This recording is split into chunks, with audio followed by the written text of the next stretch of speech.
Hello and welcome to my channel. Decided to do a live stream. My life is a little hard to predict right now. Getting into busy witch season now that it's October, with Halloween coming up. So yeah, and I had to fulfill now that a lot of the retail stores are reopening in Philadelphia and elsewhere.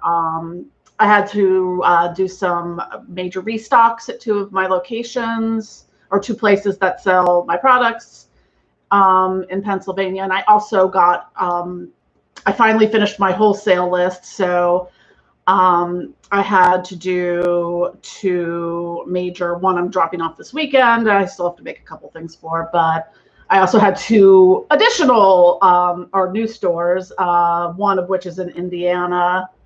And hey, everyone. I was going to type in chat, and I'm like, wait, I'm talking. I can just talk. So yeah, so I will have some of my flying ointments and spellfire blends at Old Time Magic, which is in Indiana. I want to say like Barton, maybe? And also at a Novel Idea bookstore in Philly, which is one of my favorite places. We have one of my local witch groups kind of operates through there. So it's a great place. I like independent bookstores. They're awesome. But hey, Eddie, hey, Scotty, thanks for joining. So I figure I'll probably run till about 9:30. So we have time for beer, boobs, and black magic over on JS Garrett's channel with JS and Barbie Garrett. And that's always a good time. So I will probably see y'all there after this. We're getting quite the lineup of Left Hand Path live streams, you know, and stuff like that. So, you know, it's the new social life, I guess, you know, just trying to pick a good night for it. Like for me, I know I've done them already. Like I did first one I did was a Saturday, then I did a Wednesday because I was away. And I was like, oh, I was going to do one this week, and I didn't get a chance to yet. So I was thinking about that today as I was driving to or from the post office. So I decided to, hello, for those that are just joining. Thanks, Jamie, for the, it's some of my apothecary. This is the only organized part of my house. The rest is not so much. So yeah. So tonight I'll be doing an oracle reading in a little bit. I'll let a few more people pop in. So tonight we're going to be doing, since I kind of themed the chat around Pathworking Dark Goddesses. So we're going to be doing the Eternal Crystals Oracle, the Lover's Oracle, and of course we'll be doing the Dark Goddess Oracle. I think I did this one last time, and the El Key Oracle, and our bonus, actually this is technically a tarot deck, but we'll be doing one from the Daemon Tarot, which is based on the Dictionary Infernal Demons. So that will be our oracle reading for tonight. So yeah, I'll start a little bit talking about the pathworking while I reach around and get comfortable, because that's a thing. Yeah, so a lot of the questions I get, I'm really excited because my Working with Lilith video was my first video to hit 1,000 views this week. So that's awesome. But I do get a lot of questions about, well, how do I start working with Lilith, or, you know, other goddesses or demons, or, you know, various entities or things like that. So I thought I'd just chat about this here. I am still going to do a little bit more in-depth videos because I've been meaning to do that for a little while. I just haven't. Sometimes, I mean, I tend to turn my videos out all at once. I'll like shoot like 5 videos in one evening, or usually in the middle of the night. So yeah. So if anyone has any questions, feel free to pop them in the chat. I will answer them, you know, as they come in, or if I'm in the middle of something. So yeah, coming into my practice, I came back into it having kind of been a bit of a pragmatic atheist for many a year. So I was a little reluctant to start working with the spiritual realm beyond, you know, my own personal spirit guides and ancestors and things like that. So even though the spiritual realm had been calling to me for many years, I just didn't know. So, or didn't realize it, I guess is better. But, you know, early on when I first started exploring witchcraft more intensely back in like the mid 90s, yeah, I was really drawn to sort of the Celtic and Nordic pantheons. But then I kind of, I don't know, I kind of left that aspect behind of it. And now when I came back earlier this year, I was like, all right, maybe I'll start working with someone or something. I don't know. I didn't really know where to start. And for some reason, I just decided to start with Lilith. And now that I'm talking, my cats have woken up from their all-day nap. So there may be some guests tonight. Yeah, here comes, oh, there's Corey. Hi, buddy. Hi, buddy. You're gonna, yeah. Hi, what's up? Oh. Buddy. Sorry, he was trying to climb up here, and that was not going to end well for me. So this is Corey. He likes to make appearances along with Moon. He's my little chonker. But I started working with Lilith earlier in the year, and so how I started working with Lilith was that I just I do a lot of work with the astral realm. Yeah, he's a chonker, Nina. So I was experimenting a lot with my flying ointments at the time and doing astral travel and soul travel. So I found a really great guided meditation on Satan and Son's YouTube channel about, I forget the name of it, but it's work, you know, like for going to Lilith's Dark Temple or something like that. So so that's what I did. I kind of got into that state, and in that sort of deep meditation. This cat's tail is like out of control. So I got into that sort of deep meditative state, and in sort of the astral realm, and I, you know, kind of journeyed to, you know, to Lilith's realm. And that's kind of how I started working. I was like, hey, I would like to, you know, I just kind of was like, I'd like to start working with you. And, you know, she gave me her permission. It was very short. The first time was very short. And, you know, things were more shadowy and not as crystal clear as they are now. And that took time to get to there. And the flying ointments really helped with that as well. So that's kind of how I started. So I usually, you know, tell people, like, you know, try doing some meditation. You can do some ritual stuff. And the question I get in sort of in tandem with that is, well, how do I know, or how do you hear them? How do you see them?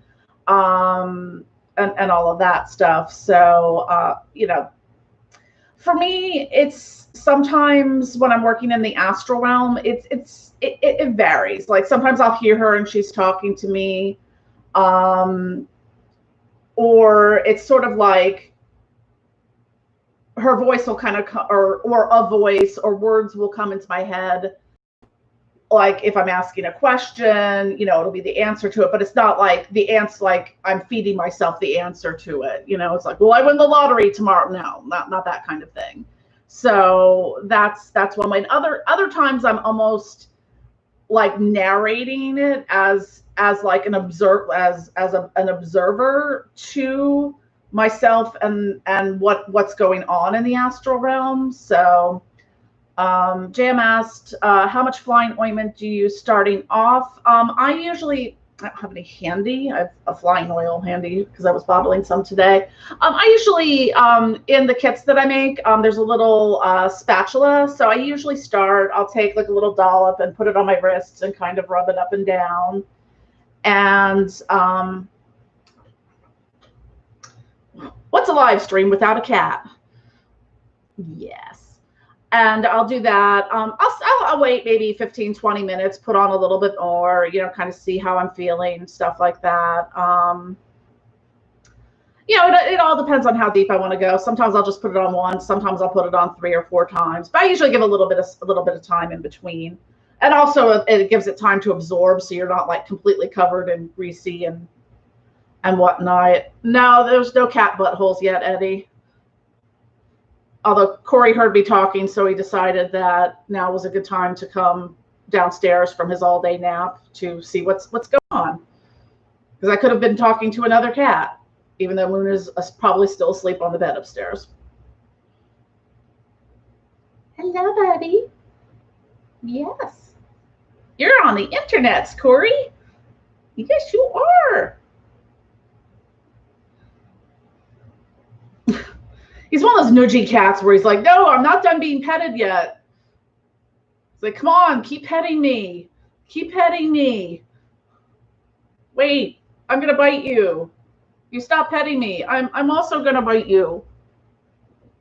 He's a jerk. You're a jerk. And you're getting me all full of furs. Yes. Are you going to sit down? You're just going to keep beating me with your tail. Hello, buddy. What do you want to do, Corey? Oh, now it's rub your face on the counter time. Oh, hi. You're very sweet. Hello. Oh, the purrs. You probably can't hear him purring, but I think I got the light better in here. I have all overhead lighting, so it's like if I had keep all the lights on, like I literally ghost out. So,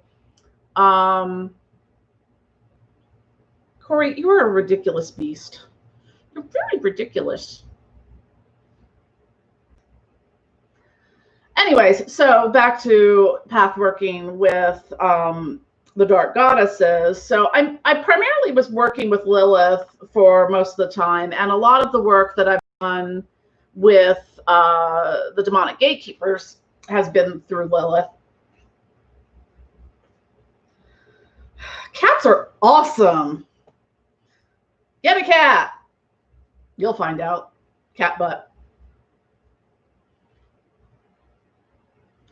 That's just, actually, I have like all of them off. There's just 2 little like lights over the island part in the kitchen, and then I have lights on in the living room. It's just that bright. Like I would literally disappear if I turned, like, there's 2 other sections of overhead lighting here, and then sort of in the dining, well, what would be a dining room if I was a normal human, and then the living rooms. Corey, are you gonna get comfortable? Oh, thank you. Okay, now that my cat is comfortable, we can get back. Yes. Are Lilith and Hakate related? I don't know that they're related. I work with them together. That's kind of where I was going on the next part of it is maybe over the summer, in the blur of months, maybe like July or August, I started working with Hakate. And for me, like Lilith is sort of like an intermediary. So she's like introduced me to a lot of other like Hakate and, you know, the different demonic gatekeepers and things like that. So that's been part of my path working with her. So that's one of the ways, like working with Lilith, I felt like opened the door to working with a lot of other spirits and stuff like that. So that's how I started working with Lucifer. You know, I work a lot with her and Lucifer together.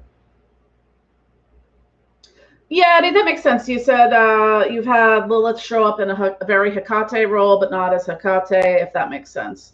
Yeah, I mean, I can see that. I mean, it's sort of like what's become my sort of trinity of dark goddesses is Lilith, Hakate, and Astarte. Now, Astarte came to me when I started working with Barbie Garrett's Slutwater back in August, which I highly recommend. It's on blog.co/slut and jsgarrett.com's website.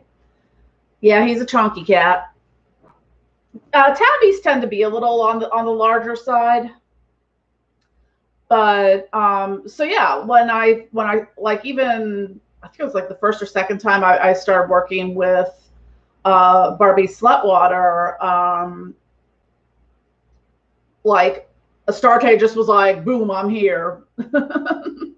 So I work with them a lot together in various workings that I do. So whether I'm doing, like I just was doing a ritual last night, since it's a full moon, and I actually had the energy to do a ritual because for some reason now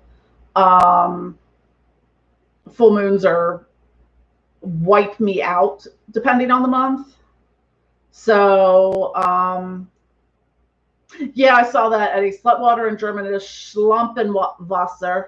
That makes sense. Cherry water is Kirschwasser. So I like German words though.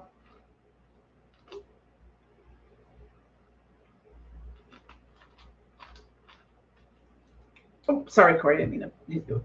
All right, well, we're not going to open that Dr. Pepper because it's going to explode. Corey, do you want to get me a Dr. Pepper out of the fridge? No. No, you don't. It's not like that. Look at that. Look at that little smug face. So where was I? So talking a little bit about that. Because I do a lot of work in the astral realm. I was doing a lot more in the astral realm recently. Now that it's October, how the hell that happened, I don't know. But back sometime in August, my basement flooded. So, which I'm still dealing with because it was from something was blocked in the HVAC unit and the condenser was leaking fluid between the floor and the cement, and then it all puddled in one side of the basement. So parts of my basement are, on my first floor. So, I finally dug out of my main ritual space down here, and I had turned my bedroom into the Dark Goddess Temple upstairs. So, because life's fun in 2020, and the HVAC issue isn't quite fixed yet, which is a whole other thing. And I still have to get the flooring replaced, so which is going to be happening soon, which I'm thankful for because I'd like to just be able to hang out in my living room, which is right now full of paintings because my dumbass went to art school and I have tons of art and framed photos and all that shit. All right, Corey, ow, my ankle. Anyways, so yeah, so I mean, I find, it's everyone has a different starting point and comfort zone when it comes to working with dark goddesses or any spirit, whether you're working with angels or demons or anything like that. However makes sense to you is okay. And Corey, please don't scratch me. Ow. Oh, bless you. Would you stop beating me with your tail, cat?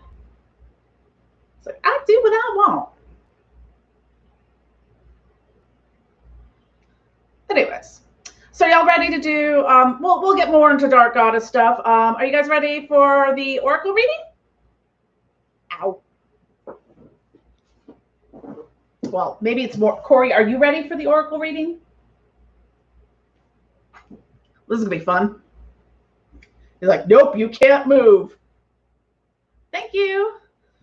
Every time I try to move forward, he thrusts his butt up so I can't do it.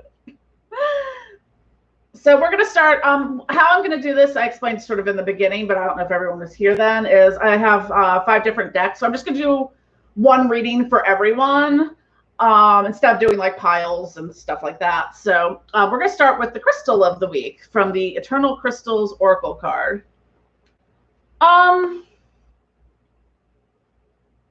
Scotty, want to know, is there a website where I can see your art?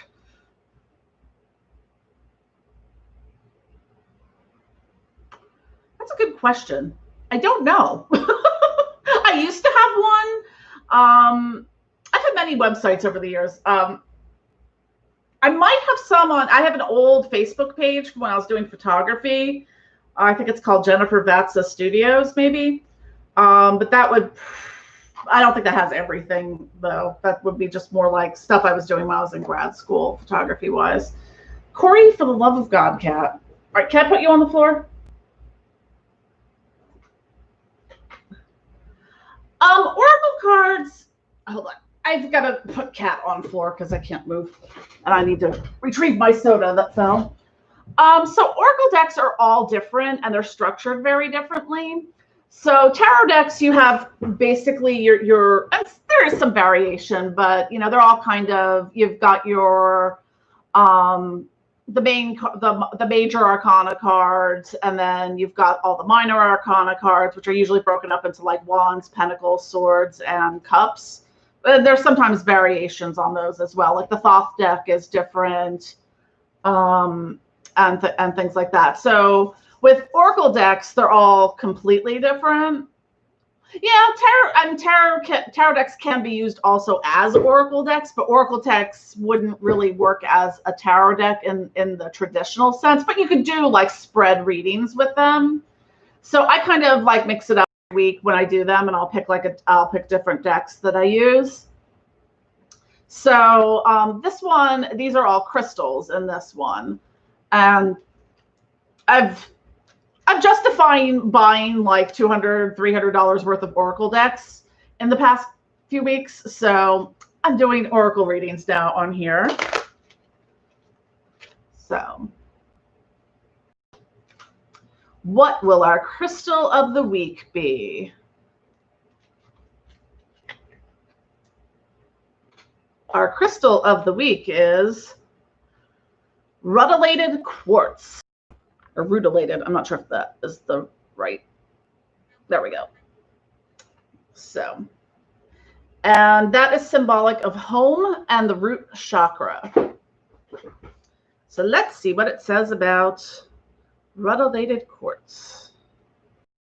There's so many types of quartz. So, the old saying, home is where the heart is very true. Rutilated quartz has been directed to you today to focus your attention on your home and where you live. Are you happy with where you live? If you're not happy, why aren't you happy? Can you change something in your home or redecorate? Or would you like to move homes? You may not have to physically move your house. You could change the energy of your current home just by rearranging the furniture, or adding a new piece of furniture, poster, artwork, or whatever. It's also a good time to focus on where you would like to live. Even if you can't move right now, you can start to manifest movement in your life. If you're happy with your home, that's wonderful news. Rutilated quartz. Freudian slip. Quartz may have come to you today to remind you to enjoy your home. Be happy with who you are and where you are going, because you are on the right track. Also know that you and your home may be a refuge or place that people are drawn to for healing or positive social interactions. And this particular stone is associated with your root chakra, which makes sense. So again, your crystal of the week is rutilated quartz.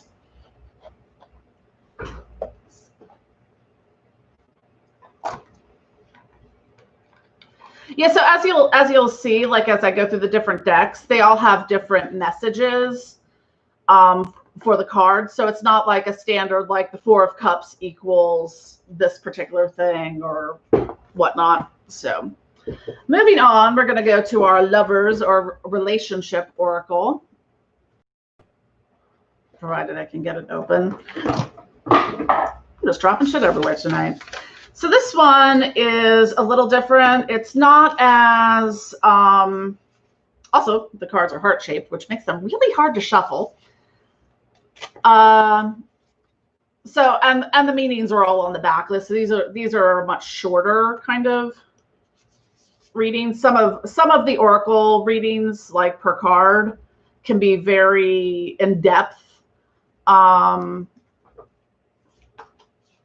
Try to shuffle this a little better.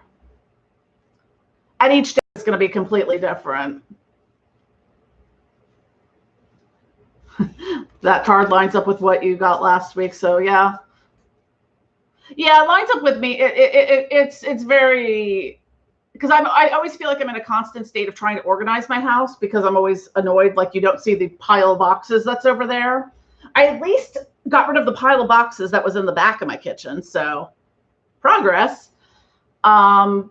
But, you know, I've just been thinking more and more about like moving out of the city, stuff like that. So not that I have any immediate plans for that, but all right. So, all right. Our relationship card. So here we go. Close your eyes and tell yourself that you deserve to feel joyful. You can allow joy into your life regardless of the circumstances you currently find yourself in. So, I mean, even though this is the Lover's Tarot, it doesn't necessarily have, like, this card doesn't really talk about a relationship in particular. I mean, this could be a relationship with yourself or bigger picture things that are going on in your life. So, pretty. I like that one because it's short and sweet. Hello, the Madman. Hello, Luke. Sorry, I'm dropping things on the floor today, so. Yeah. There we go. So now we're going to move on to the theme of the day, and that's dark goddesses.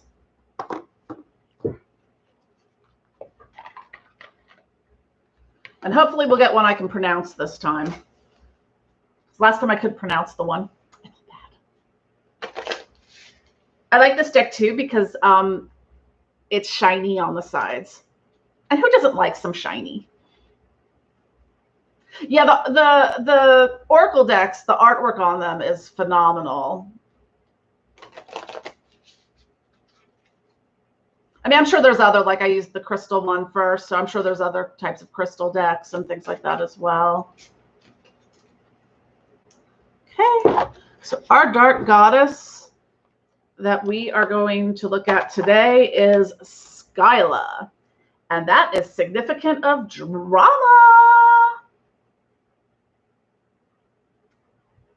So she looks a little sea monster mermaid type, like maybe if Medusa was a mermaid.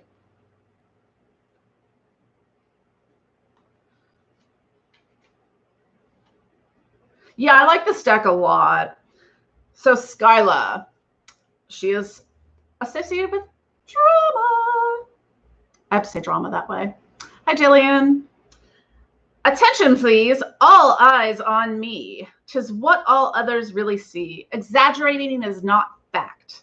Life should not be one big act. By the power of the dark goddess in me, protection in place, blessed be.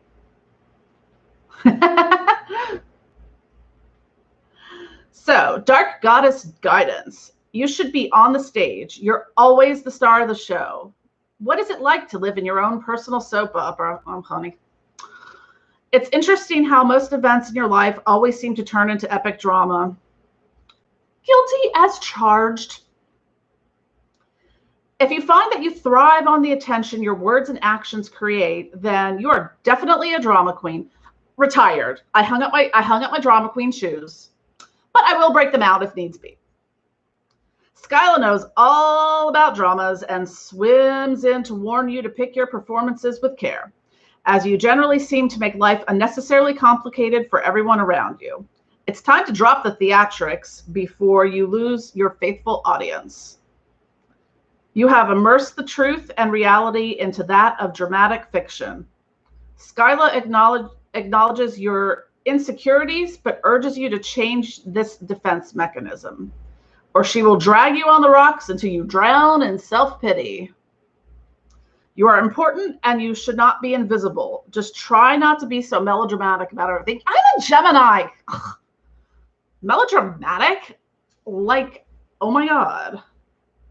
So, the dark goddess foresight. Understand that gossip affects the subject matter. What goes around comes around. You've cried wolf too often. Don't be so quick to point the finger. Stop trying to steal the limelight. Don't get left in the wings. Someone is dominating a situation, and the Oscar goes to. So a little bit about Skyla.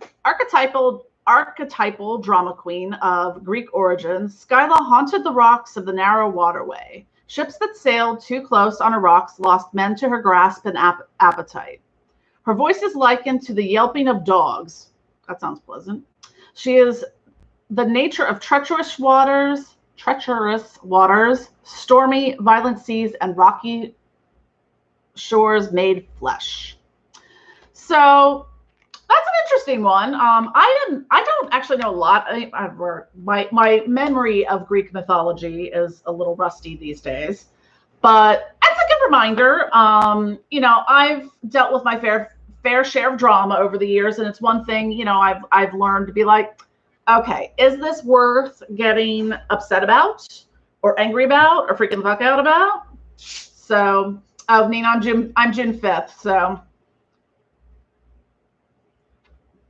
I'm a Gemini with both moon and rising sign being Pisces. So it'd be like that.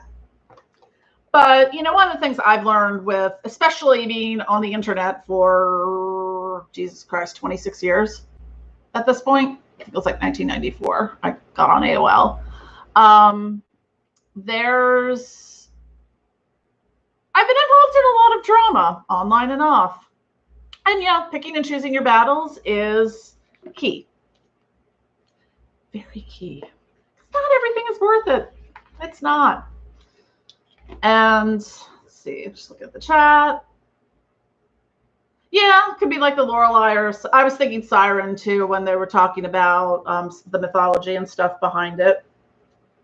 So now I am moving on to the El Key or Qui Oracle. Now this one, it phrases it as she who. So I will just take it in the gender neutral they who. So take it as you wish.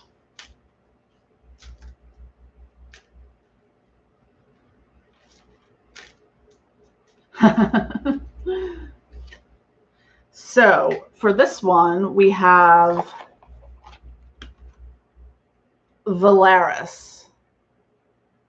Trying to get it in focus. I don't know if you can see the message. So it's a they who fly, or she who flies, but they who fly. Dare do.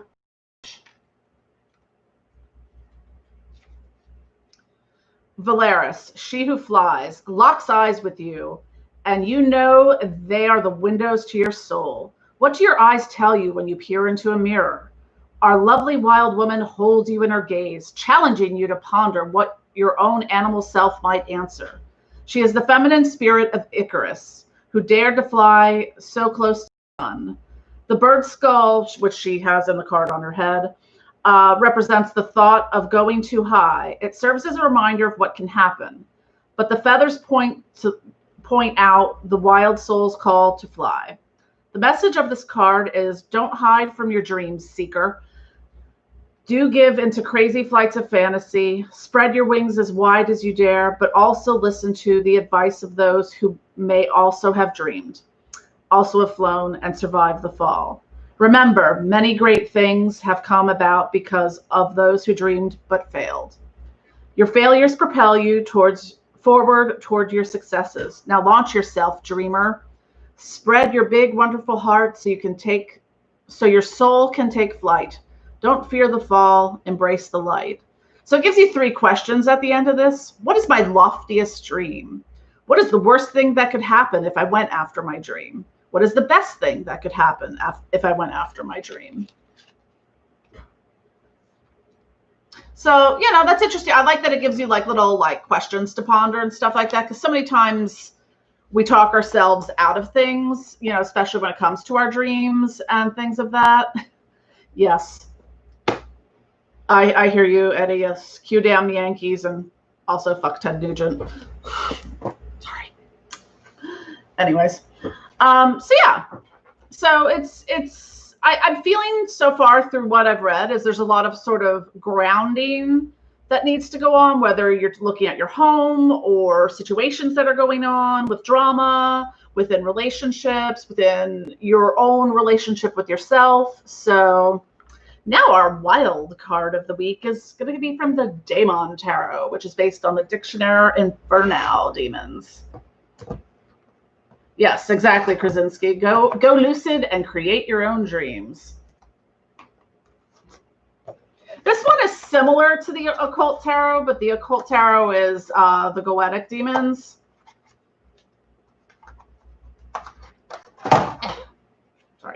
getting them all out. I got this at like Barnes and Noble. I was like, go you Barnes and Noble being all edgy with demons and stuff.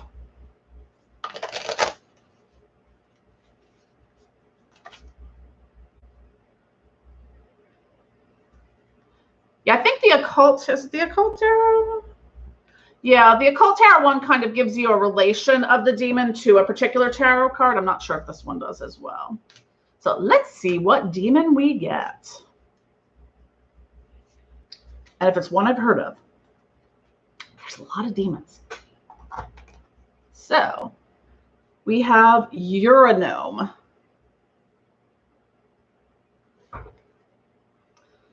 Uranome, also Euronymous, is Prince of Death, not to be confused with the legendary Titaness of the same name. He feeds upon the corpses of the dead and wears the pelt of a fox to cover his sore-covered skin. Sounds like a fun guy. Let me see what it says in here, if there's anything. Yes. Are you alphabetical? You are. Yay. I like when it's alphabetical. And this book tells you more about the demons than the occult tarot does. Like that one just like would have given you kind of the card and that's all it says. And then has like the book is basically a print picture of the card. So the annotation for Euronymous is, although Colin de Plancy uses the French spelling Euronymie in dictionary for now, this demon, also mentioned by Colin de Plancy's contemporary French demonologist, Alex Vincent Charles. For fuck's sake, dude, you've got like 20 names. Berbigua, de Terno Nueve de Time. Dude has too many fucking names. So we're just going to call him Alexis Vincent, or Alexis. And this is based on the Greek demon Euronymous, not the female Titan companion of Ophion. Euronymous is described as a sickly demon who wears the skin of a fox to cover his black and sore-covered skin. De Plancy quotes the ancient Greek traveler Pausanias as saying, Euronymous fed on the bodies of the dead, stripping flesh from their bones. The description of Euronymous from the painting of Hades, in which Euronymous appears kneeling on a vulture's skin eating the dead. The inspiration. Because of his diet and ancient depiction, he is called the Prince of Death by demonologists. His dark skin is probably a nod to the flies that hovered around Carrion. Divination. Beware of holding on to things past their natural end. Focus on allowing grief and loss to run their natural course. Move on to a new cycle. So I can see a little bit, with the death part of it being a little related to like Beelzebub, but I do like the message of like moving on, especially, after a loss or grief or anything of that nature, because hi, it's 2020 and everything fucking sucks. Like, could you not? So that was the last card for our Oracle this week. I'm gonna probably pick up some more decks because why not? I like to buy things. I have a few decks I haven't used yet, so mix it up every week. Put that over there. And I'm going to get comfortable. So look at my boobs. There's no way around that one.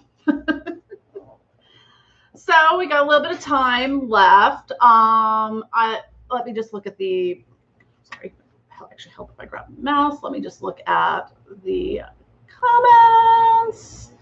See anything. Yeah, Trump is also a Gemini.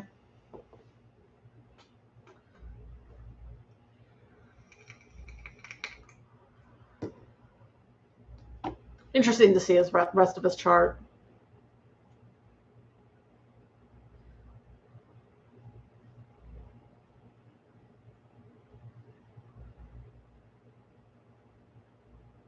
Yeah, the dictionary, there's a lot of overlap between the different grimoires and the demons, like the Grimoire Verum, which I haven't read yet, but I haven't, and the Goetia, the Dictionary Infernal, and things like that. So there's like, you'll see like Asmodee or Asmodeus shows up in, I think, all of them and stuff like that.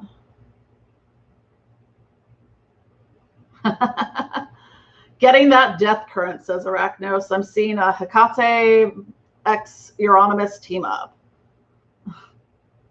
Yeah, there's definitely, and here comes my cat again. There's definitely a death current thing going on for 2020, obs. Alexa, summon Asmodeus. Hi, buddy.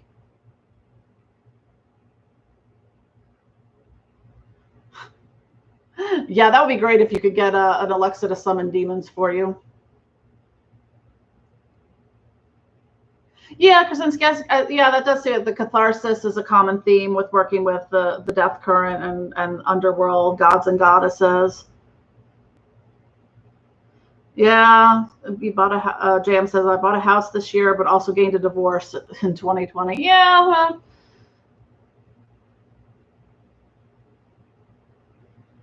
Yeah, 2020 has been. I can't even find an adjective for 2020 anymore. Shit show. It's past shit show at this point. I mean, we're on to like explosive diarrhea bonanza, maybe. Hi, buddy. Yes, you're very sweet. Oh, thank you. Now I've got fur on my lips. Love that. Love that, especially when I'm wearing lipstick. You're so cute. You just want to show off. Just be like, look at how cute I am. Oh, yes, you are. Yes, you are. Yeah, 2020. I just, it is.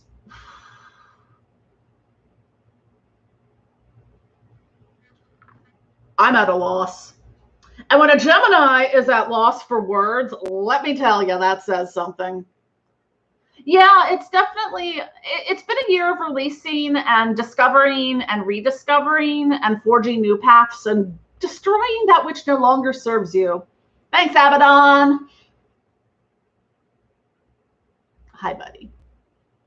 Yeah, 2020 is almost over, but let's see what 2021 has in store for us. Because I'm starting to think that maybe the Mayans who wrote the calendar were dyslexic and meant 2021 instead of 2012. Because the shit ain't all going to go away. COVID isn't going to go away come January. And it doesn't really matter who gets elected at this point. Shit's still fucked up and going to be fucked up for a long time. Corey, what are you doing? Hi. Yes, you're very sweet. Yes. And now the whole world can see how sweet you are. Where's my soda? I want to drink something, Corey. Can I do that? Can I?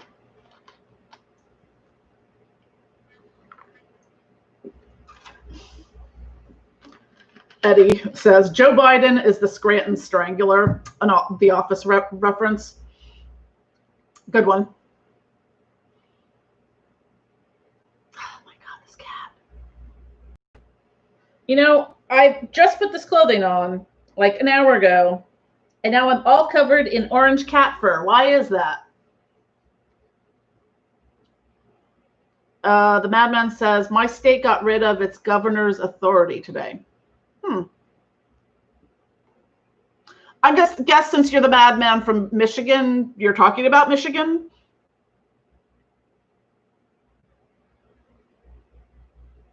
Yeah, I could see that, Nina. December 21st, 2020 being the real end date of the Mayan calendar, because it's like back in the 90s when you looked at all that, oh my God, the year 2000, we're all gonna die and stuff like that. And then 2012, same thing again, and we're still here. But this year, 2020, fuck, it's been a year.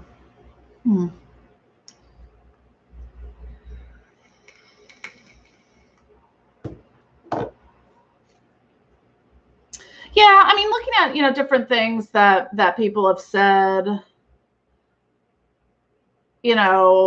about, well, I mean, yeah, there's been a lot of end time prophecies and things like that. But, I was just listening to E.A. Quetting's live stream on Wednesday, I think. And he had a lot of really interesting, but yet like hopeful and inspiring things to say. Like I felt really energized after watching it, not just like, oh, the world's going to end, we're all going to die. Because that probably won't happen. Probably. Unless like an asteroid hits us or Yellowstone blows. Then we might all gonna die. I also to like take a moment of, since I'm staring at myself, my glasses, my hair color like match perfectly. The Hermit asks, if Christmas gets canceled due to the flu, how do we make a better most of it for ourselves? Halloween gets an extension or what? Yeah, I say just keep celebrating Halloween, because like the Ministry song goes, every day is like Halloween, or every day is Halloween, something like that. When is my book coming out, Jonathan? I'd like to write a book, but I just have to find the free time to do that. Yeah, I don't know. Like the AI stuff, I find that fascinating, but I've always been a tech geek, and I've always secretly wanted to be a cyborg, because I want to just be like pew pew pew pew pew and shoot like fire out my like hands, because I was a mage in World of Warcraft, and I could just stand in the back and go pew pew pew. I was also really good at standing in fire.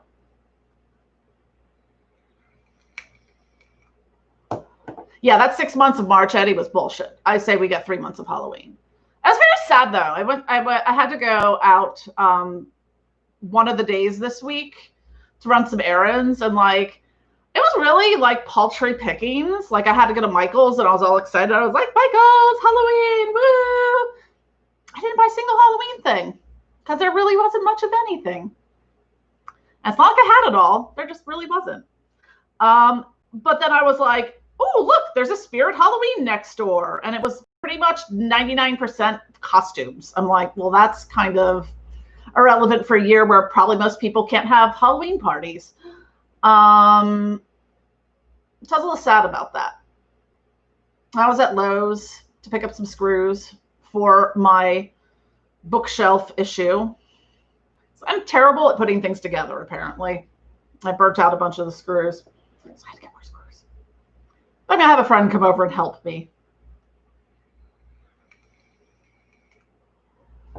Yeah, I don't know. I mean, the merging of AI, with your body. Yeah, I don't know. I'm not sure how I feel about it either. I don't know. I go back to the cyborg thing. I'm like, sure, why not? But Arachno says, yeah, it seems like they're all banking on Xmas to make them their money.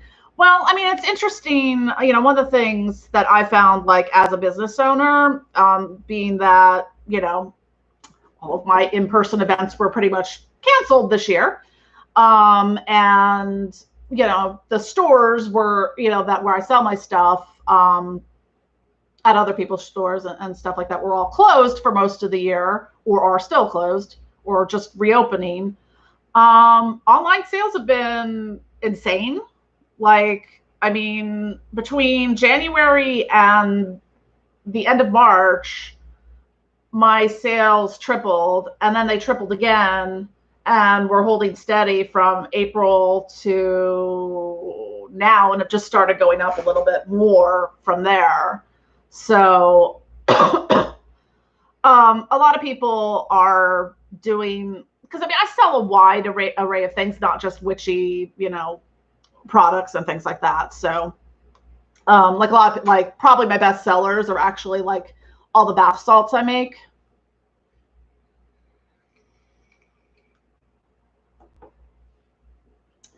So yeah, I mean, people are buying a lot of stuff, self-care things. I know I've sure as shit bought a ton of things. and I think people are kind of sick of the Amazon model, big box thing and whatnot, and are looking at smaller, where I used to do last year, the bulk of my online sales came from Amazon Handmade. This year, it's like my Etsy store has sold 3 to 4 times as much as my Amazon store. So people now are looking at some of the more like, oh, I'm going to buy someone a present. I'm going to go to Etsy, not Amazon. Or I'm going to go to this independent artist or things like that. So I've been in a few virtual markets. There's one coming up tomorrow that I am doing. It is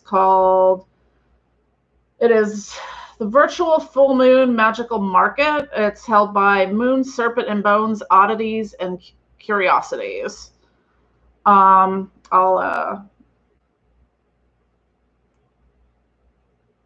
post a link to that. Thanks, Dina. And here's one to the Facebook event. So they're doing, so a lot of places are doing like virtual markets. There's another one coming up later this month or mid-month. I did one over the summer, Darksom's Art and Craft Market. Every day is Halloween. So that's coming up. That'll be online, and a lot of other events that were going to be in person, like the Pocono Witches Festival. Now that's all virtual. So I'll be doing that towards the end of the month. I don't know if I have anything else after that.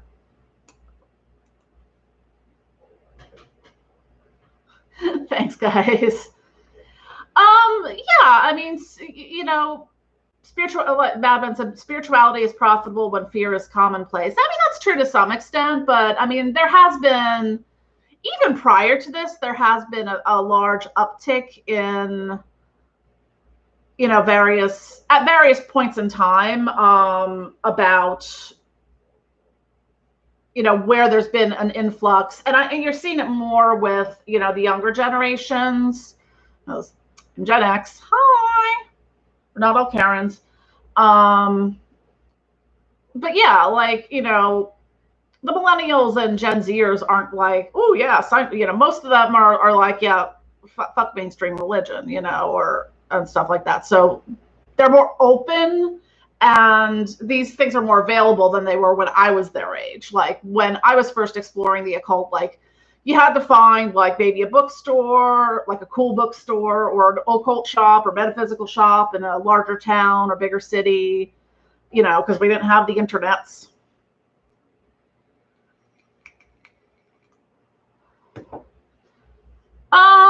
Yeah, I did switch, Nina, because you're in Canada. I did switch because I was having issues with Squarespace with their international shipping. So now I just do flat rate shipping. So it actually, I think, is a little bit cheaper now to do international. Because I think to Canada, I think the cheapest one's maybe like 15 or 18 at the most. I mean, it depends on, well, no, it really doesn't depend on the weight. It depends on the size of the box. So.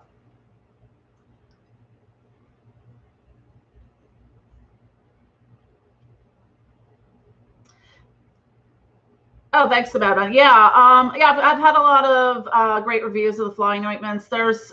I was originally selling them on Etsy, and then Etsy was like, "Yeah, this is a policy violation. We prohibit such products." Blah blah blah. So, so mostly they're on my website. There is some feedback, like it's not worth scrolling through my 600 and something reviews to get to the ones on the flying ointments on Etsy. But I did just implement on my website the ability to leave product reviews. I should probably check that to make sure that no one is like, just writing dick shit stuff on there. Yeah, Etsy, Etsy and Amazon both make up their own rules about product stuff. It's very annoying. Nina asked when my next sale is. During the Darksome, virtual market, which is October 16th to 18th. I will be having a sale that weekend, so it'll be 20% off, and also a portion of the proceeds because the Darksome event they usually hold in Mount Moriah, which is a historic cemetery, and the ticket sales and stuff like that would go to the be donated to the cemetery. So I'm also donating 10% of my sales proceeds to Mount Moriah. So it's a really cool cemetery, very hilly. Very, very hilly.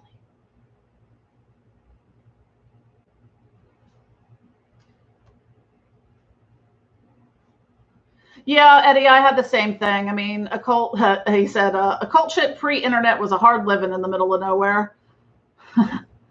Yeah, luckily where I was at, we had like a metaphysical store in one of the adjacent towns.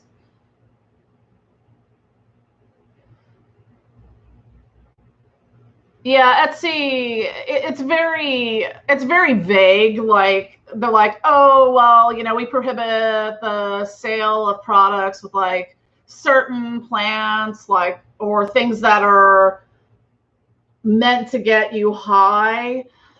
But I buy most of my Datura and Oxia from a seller on Etsy, through Etsy.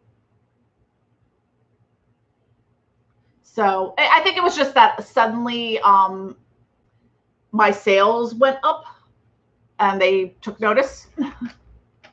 But haha, you don't get extra fees from me now. So that's why I usually direct people to my website, because I'm like, I'm not even bothering like trying to put like any of the new products on that have those things in it. I mean, some of the flying ointments you can still get, the non-toxic ones you can still get through Etsy. So it's the gateway drug to my website. But I was just gonna say something and I forgot. So yeah. Yeah, like I don't have like my tinctures on there or the flying. Well, I have a couple of the flying oils that are non-toxic, like the Triple Lotus one and the Artemisia, but other than that, I haven't put any of that stuff on it on Etsy.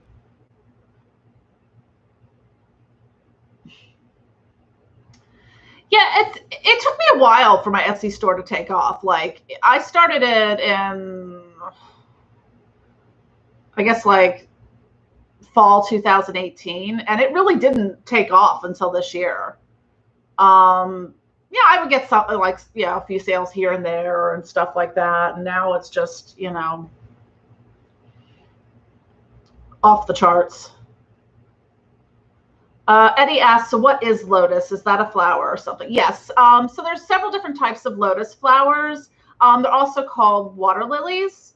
So, and they have a lot of natural entheogenic properties to them, but they're not toxic, like say belladonna or datura.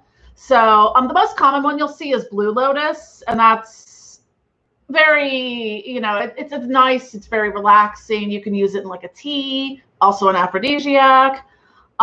Red and white lotus are great for like doing like crown chakra, third eye chakra work, sort of like consciousness expanding. So I use those a lot, sort of as to complement some of my flying ointments, and some of them are a little more on the lotus base. So, because I have lotus dreams and dream portals, which are primarily lotus based. So. Yeah, so it's based on the lotus that's talked about in Buddhism. Badman asked, what herbs would be good for work? What kind of work? Or like, expound upon that further. Working with Hakate. I can tell you that because I made a document that I put all that in.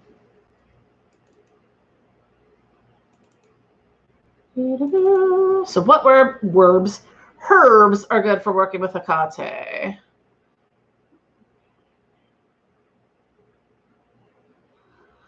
So mandrake root, these are all ones that are historically associated with Hakate from research I've done. So we've got mandrake root, belladonna. So those are from the Solanaceae, which are the more toxic ones. Now from the non-toxic but entheogenic herbs, Dittany of Crete, mugwort, and blue lotus. She's also associated with copal resin, dandelion. You can use the root or the leaves or flowers. Lavender, mullein leaves or flowers. Nutmeg, orris root, which is actually the root from iris flowers. It's just called orris. Pomegranate flowers, which is a big underworld association coming from the Persephone myth. Rose petals, and sandalwood. So those are the primary ones that when I'm working with making things for Hakate that I use. So yeah, I've done a lot of research as I've made a lot of products for different deities and demons and things like that. Looking at historically, if this is a god or goddess, what was associated with them. There's some stuff like S. Conley's book, the Wort Cunning for Demonolators, has a lot of good stuff if you're working with like the Goetic demons. I think Llewellyn has like a big book of correspondences that has some stuff for various deities that are associated with. I mean, they'll give you everything like herbs, animals, flowers, plants, etc. I think Demonolators or demonolatry.org, which I believe is through Satan and Sons, also has a pretty good for the demons that they have listed on there. Has correspondence tables for them as well. Krasinski asked, haven't used the flying ointments before, but reading the instructions, mentioned doing a skin test, then apply as much as comfortable. How much is normal to apply? It's really good. There really isn't. It's not like take one pill a day or one pill every 2 hours kind of thing. Like some of it's going to depend on constitution. Like, are you 5 feet tall and weigh 95 pounds, or are you 6'8" and weigh 350 pounds? So there's going to be a variation there. So I usually that's why I suggest doing the skin test, just to make sure you don't have any kind of a reaction to something, like if there's an essential oil in there or a plant that you don't know you're allergic to and might be allergic to. So that skin test will tell you that, and then you can go. I start with the pea size because it's in that balm. The pea size, I mean, you get really good coverage from that. That's why I usually suggest like put that on, rub it in, and then wait a little bit so it has some time to absorb, and then apply again. As comfortable. Occasionally maybe I'll put like a little dab on my forehead, maybe a little bit in here or on my chest. There's a point where I could say sometimes I've done too much of it, because the next day I'll be like extra groggy, or I'll get a dry fever. And dry fevers are just annoying. You're just really hot for a few hours. You're not like sweating like a flu fever. It's just like, I'm really hot. Ugh, it's awful. Go away. And then it does, and you're fine.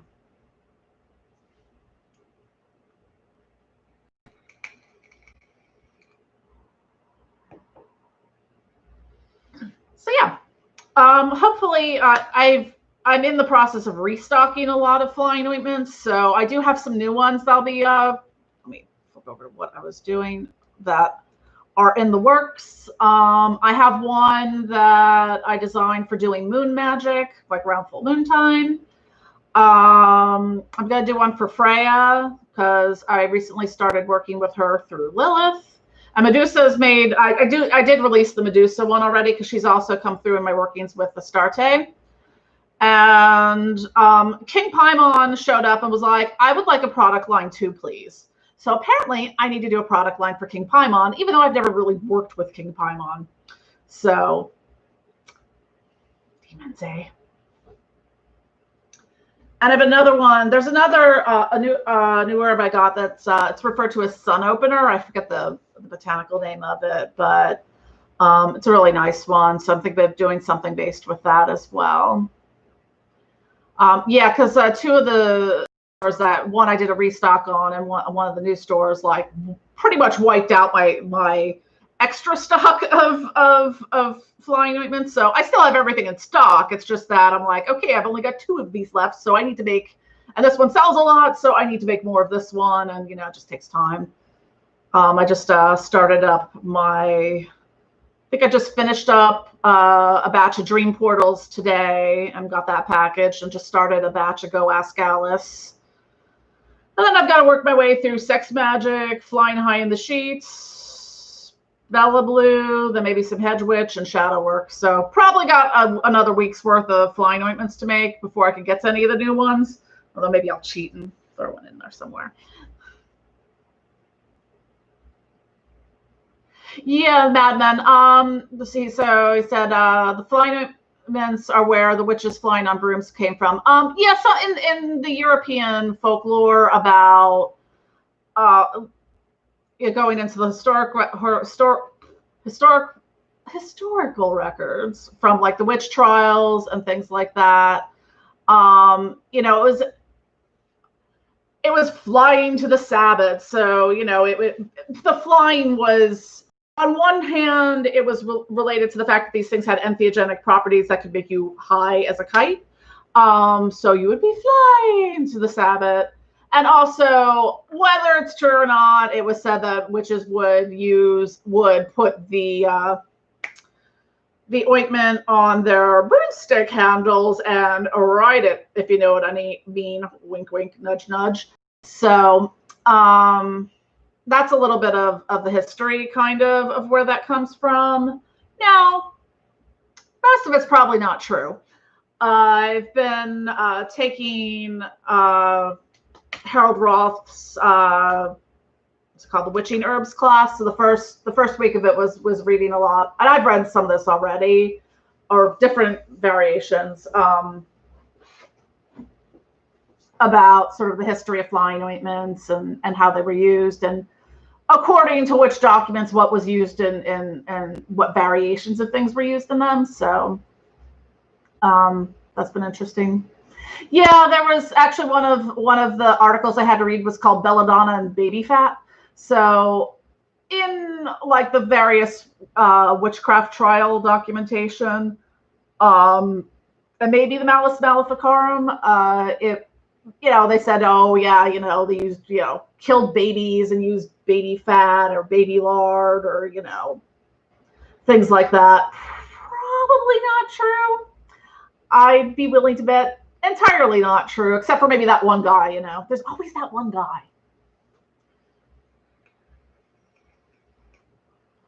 That just takes it too far, So some of these things were from forced confessions of witches, which most likely were, your town wise woman, herbalist, midwife, things like that. So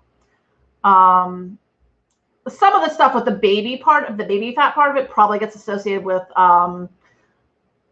like the midwife witch kind of thing back then, because it was like, oh, if a baby died during childbirth, oh, she's a witch, she cursed the mother and the baby and stuff like that. Madden says, I think they used code names to keep recipes secret. That's entirely possible. Do you have, Nina asked, do you have a sex lube flying ointment send you off to the spirit realm?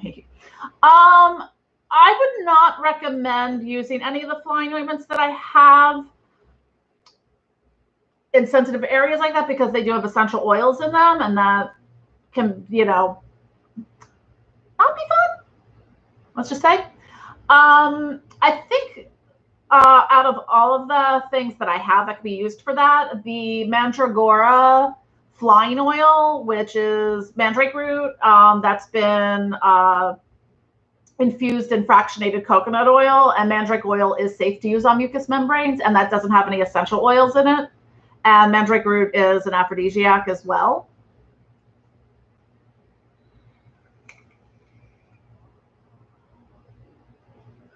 Yeah, yeah, Eddie. Things not. Yeah, that's my life. Things not to stick up your hoo ha.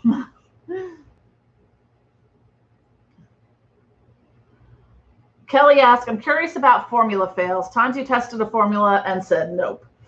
The first time when I was first working with the flag arc mushrooms for the Go Ask Alice one, um, I had a lot of trouble because it was my first time working with them. And when you order them, they'd come dry. So it took me a while to realize, like, okay, you got to hydrate these first. And then it was kind of like, because I think I burnt through 2 batches where I was like, this does nothing. I also added a little bit of mandrake root to it to kind of boost it a little, but yeah, that was my toughest challenge was learning to work with the flag arc mushrooms. I had tested rehydrating them with water first, and what I found with that is it got too much. When I would strain it, too much of the watery residue would. Hi, Moon. There's my other cat walking in the background. Wouldn't mix right with the oil and the beeswax. So you got these just brown gloppy bits of mushroom. So now I do it. I soak them in vodka for a little bit, which is what you would do, or like grain alcohol, which is what you would do for making like a tincture. So I soak it there to hydrate them, and then I put them in. And for some reason, flag arc mushrooms work better with an olive oil base than other carrier oil bases. So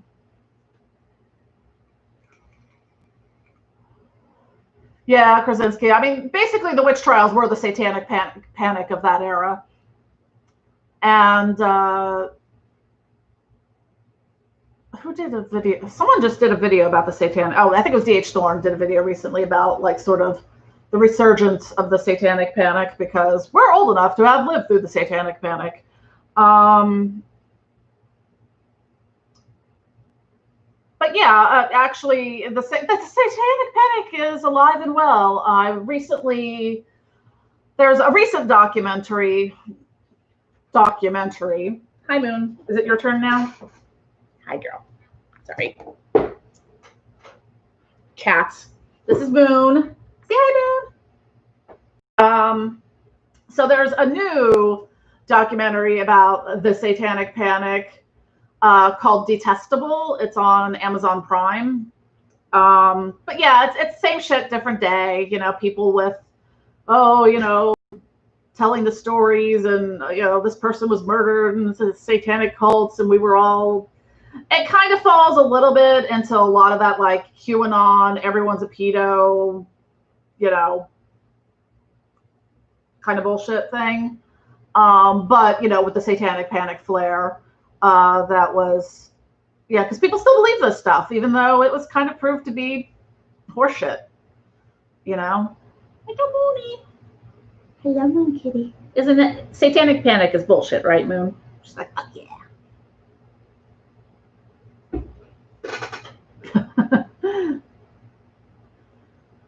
Yeah, Eddie, I don't know. I don't miss the satanic panic. Because as a small town metalhead, during the satanic panic era,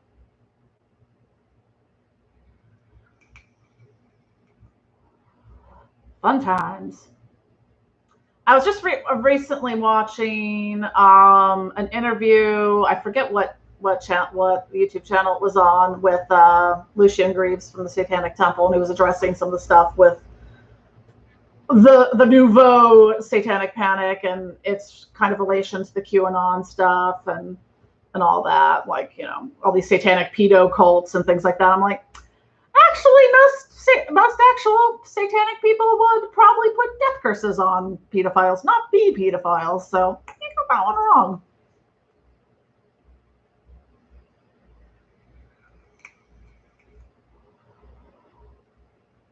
Yeah, I watched We Summon the Darkness. Yeah, that's pretty much it. I mean, I think I'm not going to give away the story of it, but yeah. Madman said, I grew up in a house with signs on the door that said devil worshippers are not welcome here. My mom would lead a satanic panic movement. Luckily, my parents aren't that bad. Or after 45 years, they're just like, whatever.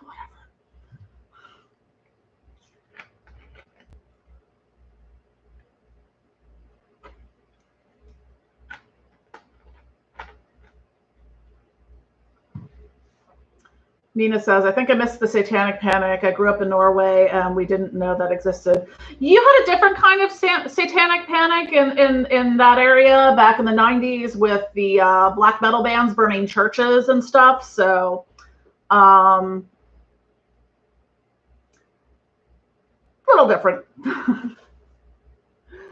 Yeah, I don't know if you, not everyone's into black metal, obviously, but I recently, well, there's the devil's music. Yeah, heavy metal and D&D. I never played D&D, but I will say though, my niece, who is 5 years old, is going to make the best like dungeon master when she is old enough to do tabletop games. Because for a 5-year-old, she comes up with the most complicated game systems for, you know, throwing bean bags and stuff. I mean, it's like multi-levels and, you know, this, you know, all these other things. She's going to be good at tabletop gaming.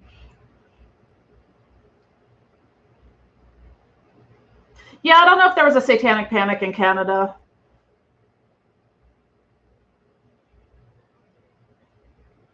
Imagine satanic disco. That's a good one, Hermit. Yeah, Ghost Dance Macabre pretty much is satanic disco. I would have to agree, and that's a good song. They're fun. I wasn't sure what to think of Ghost at first, because that's one of those things, like I heard of them, I just never really paid attention until now I have free time to actually explore things. You know, yeah, they're a lot of fun.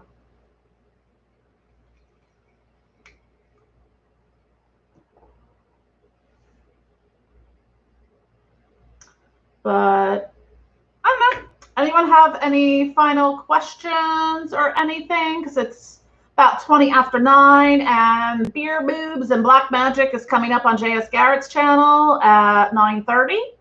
So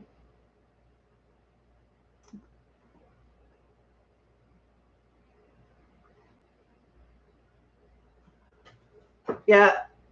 Oh, Shadowmancer said, youth pastors were always so scared of the devil. Yeah. You know, it was... you know, but I mean, I'll admit, like, a lot of my occult interest comes from having grown up listening to heavy metal music. But, so Jezebel asked, what sort of aromas and scents do you recommend for sleeping? I would go with something that you like smelling, because there's some things that are good for sleeping that smell horrible. Like valerian root essential oil is what I call the stinky feet of essential oil. So while it might knock you the fuck out, it smells awful.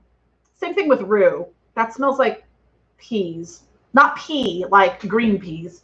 So I would use, like, for me, I love jasmine and vanilla, a little bit of nutmeg champa.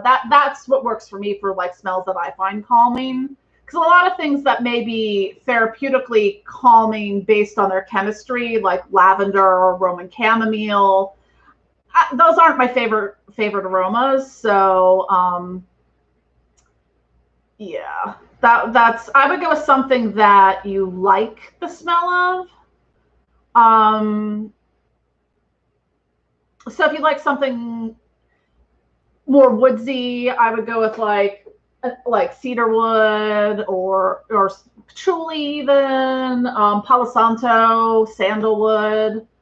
I'm looking at my essential oils. They're off camera. Trying to think what else would be good.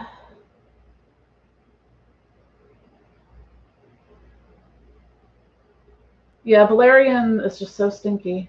So very stinky. Yeah, sweet pea is nice. Peas, as in green peas, I don't want to smell that while I'm trying to sleep. And some things are too energetic. Like, I wouldn't use peppermint or lemon, you know. Some of the more piney scents, like a balsam fir would be nice, or black spruce. Those would be good. If you want to have some crazy ass dreams, go for some wormwood and mugwort. They're not the greatest smelling things in the world, but yeah, if you just have a little bit in. Yeah, those would be probably my top recommendations for sleepy ones. Ooh, that sounds nice, the Hermit. Are any of those dangerous around kids? I mean, it depends on how you're planning on using it. Like if you're using it in like a diffuser, most of those that I just mentioned should be good. If you're using it as like a roll-on, like a topical thing, yeah, I think really the ones you want to keep away from kids are things that are what are they called? High in 1,8 cineol, which is an oxide, which they changed the classification to an ether, because some of those can cause respiratory and CNS issues in children. Like you don't want to use like rosemary or peppermint or any of the mints or thyme or eucalyptus. Those would be ones I would stay away from with kids specifically, especially wintergreen. That sounds nice. A pipe tobacco that had a lavender floral essence. That sounds really nice.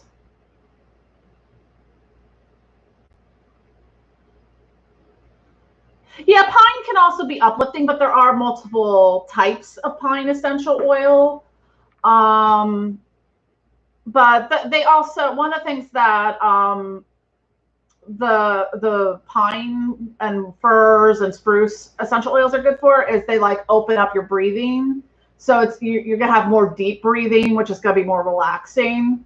So I wouldn't have it all be pine, but just have a little bit in there for that kind of thing. Yeah, patchouli and sandalwood. I go through an inordinate amount of patchouli. Because I blend everything, so I don't use things usually just one single scent, but I use patchouli in a lot of things. I think I have to buy it in like 4-ounce bottles now.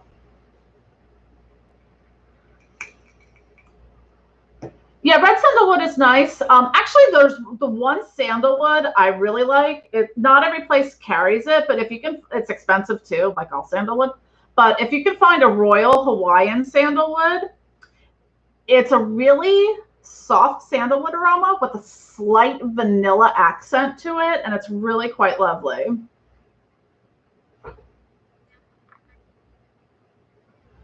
The Hermit asks, do you ever come across tonkin ever? That is something that is put in some pipe tobacco. Tonka bean. Yes, tonka bean.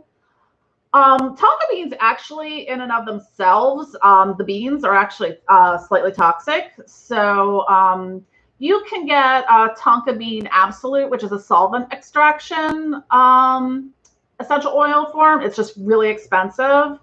Do I have one?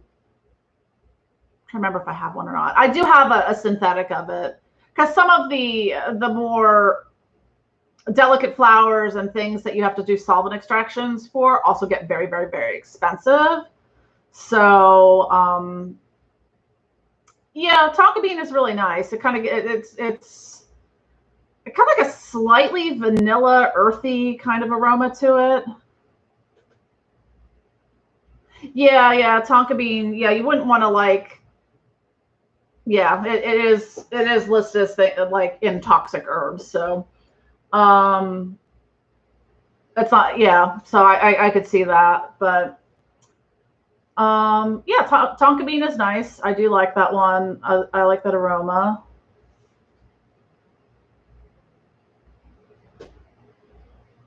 Yeah, I like the smell of pipe tobacco. I do have, they do make a tobacco absolute, which is like an essential oil version of tobacco.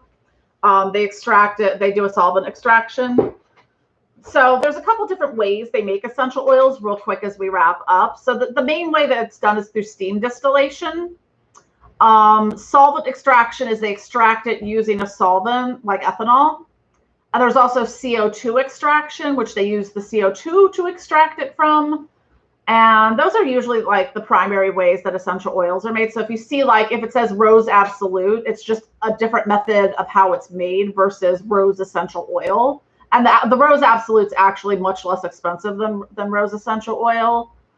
And some things they do CO extracts of and some they don't. Those aren't as common, but any last questions? Because I'm going to wrap up and hop on and over to, welcome to join me over in Beer Boobs and Black Magic on JS Garrett's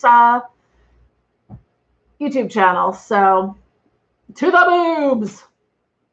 I'm not going to have beer because I don't like beer, but I do have boobs and Black Magic. I'll have Dr. Pepper, boobs and Black Magic. Anyways, thank y'all for watching, and I'm gonna try to like pick a day to do this more to do it a little more regularly. I gotta like stake my claim in a day of the week that isn't already claimed by someone else doing live streams. So I'll figure that out at some point in time. But anyways, love y'all. See you later. Hi, Mooney.